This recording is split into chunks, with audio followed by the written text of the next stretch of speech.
మిగతా వాళ్ళంతా కౌన్సిలర్లు అది అది వాదోపవాదంగా ఎవరు తీసుకోవాల్సినటువంటి అవసరం లేదు. ఇక్కడ జరిగినటువంటి ఎంక్రోచ్మెంట్ విషయంలో ఎమ్మెల్యే గారిని అక్కడ ఉన్నటువంటి వాళ్ళు కొన్ని ప్రశ్నలు అడగడం జరిగింది. ఎందుకంటే అందరూ గ్రహించాల్సినటువంటి విషయం ఏంటంటే ఎమ్మెల్యే గారు ఆధునికి క్రొత్త. ఈరోజు ఎమ్మెల్యే గారికి అటువైపున తెలుగుదేశం పార్టీ ఉంది, ఇటువైపున జనసేన పార్టీ ఉంది.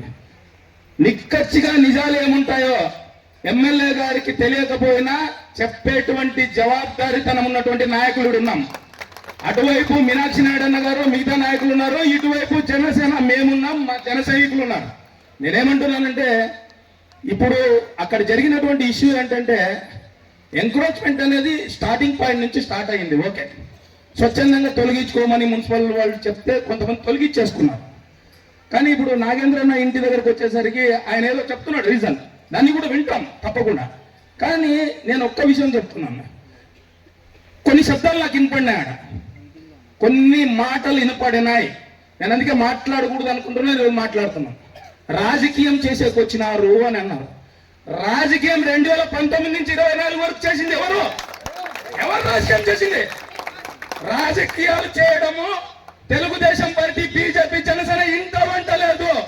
ఈ రోజు వరకు వైసీపీ పార్టీ కార్యకర్తల్ని, మిగతా పార్టీ కార్యకర్తలు కూడా సోదర సమానులుగా, సోదరి మండల సమానులుగా చూస్తున్నటువంటి వ్యక్తిత్వం మా ఎన్డీఏ కూటమిది. దయచేసి మీ స్వలాభం కోసం ఎన్డీఏ కూటమికి చెందినటువంటి వాళ్ళు రాజకీయాలు చేస్తున్నారు పేద ప్రజలతో అనేటువంటి మాటలు ఎవరైనా మాట్లాడితే అమ్మా దయచేసి మీరందరూ మాకు మద్దతుగా నిలబడండి. ఈ రోజు అక్కడ ఆడబిడ్డలు చాలా మంది వచ్చినారు, మేము కూడా ఇబ్బంది పడతాం ఈ ఎంక్రోచ్మెంట్ వస్తాయి. ఒక్కటే చెప్తున్నాను, ఒకవైపు ఇబ్బంది పెట్టినా 100 వైపుల సంతోషం పెట్టేటువంటి సత్తా ఉన్న నాయకులు మేము, సత్తా ఉన్న నాయకులు. ఇది గర్వంగా చెప్పుకుంటాం మేము. ఈ రోజు నుంచి ప్రతిరోజు లెక్కేసుకోండి. మీకోసం తప్పకుండా ఈ మిగిలినటువంటి 59 నెలలు, ఈ 100 రోజులు కూడా పనిచేసినాం. మిగిలినటువంటి ప్రతిరోజు మీకోసం పనిచేస్తాం. ఒక నాయకుడు కాదు, అందరూ నాయకులు, నాయకురాలు మీకోసం ఉంటామని తెలియజేసుకుంటూ మీరు ధైర్యంగా ఉండండి, గుండె మీద చేసుకొని పడుకోండి. ఎన్డీఏ మీ ఇంటి గడప ముందని గుర్తుంచుకోండి.